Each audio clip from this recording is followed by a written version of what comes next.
province of Davao del Norte, the town of Asuncion is located. The barangay of Cambanugoy is also located here, and now we will witness the story of Barangay Cambanugoy together.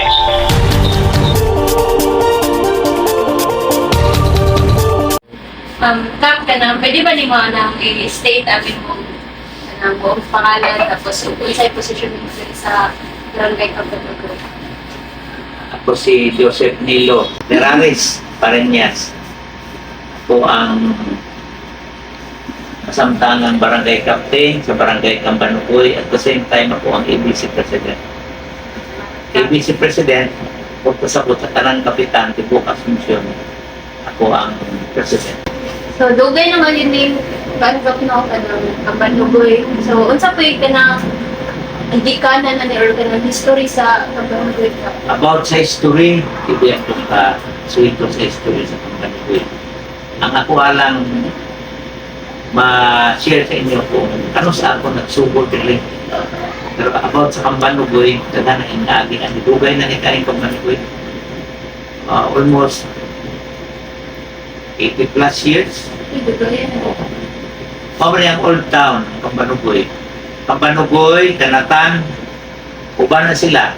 Cambanugoy, Kanatan, Napunggas, no? Ang Cambanugoy ba ang pinakadako nga kuwan ka? Sa Asuncion. As of this time, natay 3,700 families. Cambanugoy.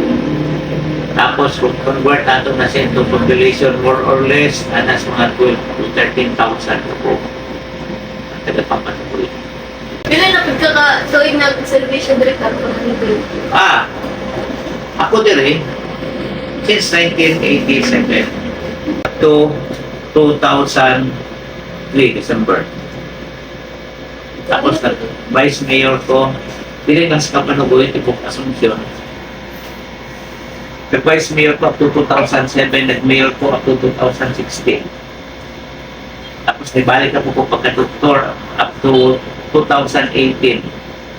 2018 up to 2021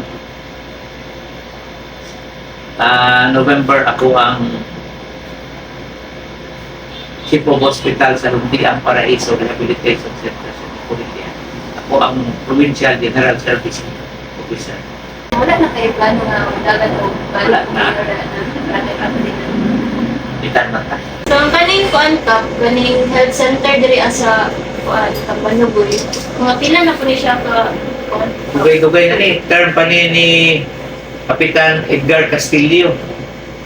Pila na ka years ka? After Kapitan Edgar Castillo, napa si Barangay Captain Panisal.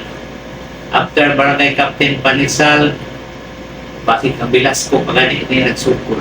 Kapitan Velasco, tapos si Kapitan Edgar Castillo, sunod si Kapitan Panisal, sunod si Kapitan Jalan de Vilieres. Ang dugay-dugay si ang uban command of term nila si Kapitan Jalan, 5 years yun ang iyan term. Ka-extended mo sila. Pagkakili puli ang Kapitan Jalan. Dugay na rin ng center. Nya kaninga property, yan is mga de Vilieres. I-donate ni sa de Vilieres ang kaninga yuta. Pasalamat na sa pamilya de Vilieres. Kung ano nila i-donate, wala tayo kabutangan na niya. Or it might be nga naiuban na maluloy ko na mo donate po. Pero kanina pang barangay, ang yuta niya ni utang kabubuto na to sa pamilya de Vilieres. Wala sila. Wala tayo kabutangan during that time. Kagawad na perigor. Sa unang kap na anang bata pa ka na aabot mo ka sa mga dili pa develop ang dining Cambanugoy. Wala. Pwede ba may mga na kung unsa unsa mamaagi para i-travel ang ilang mga produkto paingon sa Baligaan na Kaning saog, only ang way of transportation sa una. Kaya wala pa man ay tulay yun sa una ang kuwan, ang pagsabangan. So ang history din sa una, ang trade and industry diya sa pagsabangan. Dili din ning Asuncion. Ang pinaka-old town is Kamansa. Dito pa magsweldo ang mga teachers sa una. niya ang way of transportation sa una kaning saog. Lalo man ni sa una. So ang mga tao dili, unsa ka pa na dito kamansa? Ang tawag nila sa una sa ilang ginasakyan ng Johnson. Johnson. Bangka na siya, anay makina, ang pangalan sa makina Johnson, mo nang Johnson nila tawag. Pero nang Colgate, Coke, no? Soft drinks una good. Niya Frigidaire, brand na siya. So kato nila sa una, makina na siya, outboard motor, adto na sila dito sa kamansa. So ang way of transportation diri sa una, kasagaran, anang jeep gihapon yung pag-abot na nako, jeep gihapon. Unya, kasagaran diri sa sapa, bangka. No? Kanang kuan ka, kanang food. Kapaw. Ano sa alin na kuan? Bako din ang put. Pero gamay pa ko, makahinomdom ko, tumig kanatan, kaya taga-kanatan man ko, kung niyuta ito, nasakay ko tricycle sa una, dulog kanatan. Pero wala na yung semento. Kuan ba lang puta? Rock road ni. Rock road. Niya, bubo ang kalsada ani. No? It was during our time of Governor de Rosario. Ako ang mayor during that time na i-propose na mo ni na masemento yun.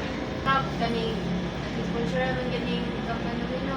So wala ba siya puro kap nga ma-industrialize or na pero Not in our time. Wala na sa time na ako. Wala ko na sa inyong time. Dugay pag yun na siya kaya ma-industrialize. No? Dugay pag yun. Unless na ang province mismo o na yung mga dagkong kumpanya na mo at tubigari para magtukod ang mga factories. No? Just like Carmen. Sa una ang Carmen, ano na, mingaw na. O karon tanawa, dagko na kayong mga bodega. No? Dagko na kayong mga warehouse. So, it might be na sa Asuncion 10 years, 20, 30 years from now. kuan ka kaning Sinawog festival na rin noon maning kuan nino sa Sinawog. Ipangalan ng Sinawog kay tungod sa saog. Pila na po nakatuig na celebrate. Bakuran ng Sinawog. Ora sa time pa po na pero na tayo festival pero dili ni Sinawog ang tawag sa una. It was during the time of ora kumakinom ko. Panahon pa na Councilor si Kapitan Castillo, Edgar Castillo, tapos napod si Vice Ayukan. Tama ko tayo IP na kuan Mandaya. Kanang si Vice Mayor Ayukan, Mandaya din na siya ng Pio. Muna sila yung makaraan din. Ilahan ng yuta ang kanang elementary school. Ibigay po na sa mga sulyaw. Iyan ang lulo. Barangay Cambanogoy, located in Asuncion, Davao del Norte, has a rich history intertwined with the broader history of Asuncion. Cambanogoy, along with other barangays, was established as part of this historical evolution. It is now one of the central barangays of Asuncion, contributing to the area's development and governance.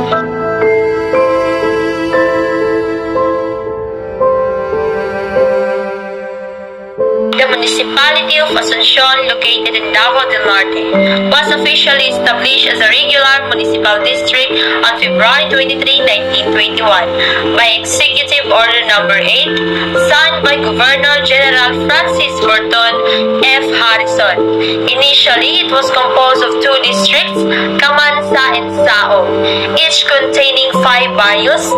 In 1948, it was first named the Municipality of New Leyte, then renamed to the Municipality of Saog within the same year by Executive Order No. 173. Eventually, Republic Act No. 1675 renamed it to the Municipality of Asuncion in honor of its patron, Saint Nuestra Señora de la Asuncion. Health Center in Cambanogoy, Asuncion, Davao del Norte has played a crucial role in providing healthcare services to the local community since establishment. Initially set up as a small clinic in the mid-20th century, the center was part of the government's effort to extend basic medical services to rural areas.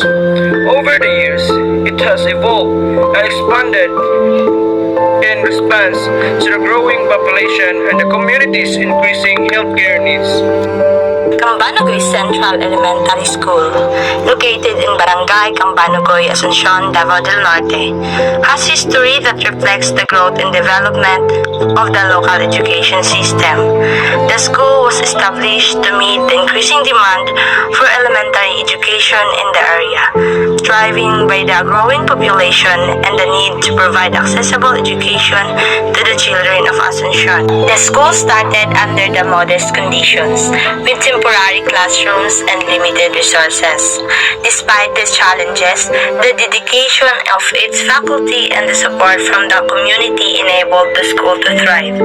Over time, Cambanogoy Central Elementary School became a key educational institution in the municipality, known for its commitment to academic excellence and community involvement. Saok, formerly known as Cambanogoy, is one of the key barangays within the municipality of Asuncion in Davao del Norte, Philippines. The area was originally settled by indigenous groups such as the Aitas and Bandayas. In the early 1930s, migrants from the Visayas region, particularly Leyte, Bohol, and Cebu, settled in the area, coexisting peacefully with the original inhabitants. Asuncion National High School, located in Purok 12, Poblacion, Asuncion, formerly Cambaconoy, Davao del Norte, has a rich history that reflects growth and development over decades. Established in response to an increasing number of elementary graduates in the municipality, the school was initially created under Resolution Number 2, Series of 1970 by the Association of Barrio Council, IBC, and approved by the Department of Education, Culture, and Sports. The EC is pursuant to RA 65-4, also known as the Barrio High School Charter. It was initially named Asuncion Community High School. The paddy fields of Cambanogoy in Asuncion, Davao del Norte are a significant part of the region's agricultural history. Rice cultivation in this area has deep roots dating back to when early settlers recognized the fertile land's potential for sustaining their communities. The early inhabitants of Cambanogoy were indigenous group who practiced subsistence farming. They cultivated rice, among other crops, using traditional methods such as slash and burn, kaingin. These early farming techniques were rudimentary but effective for small-scale cultivation and sustaining local communities.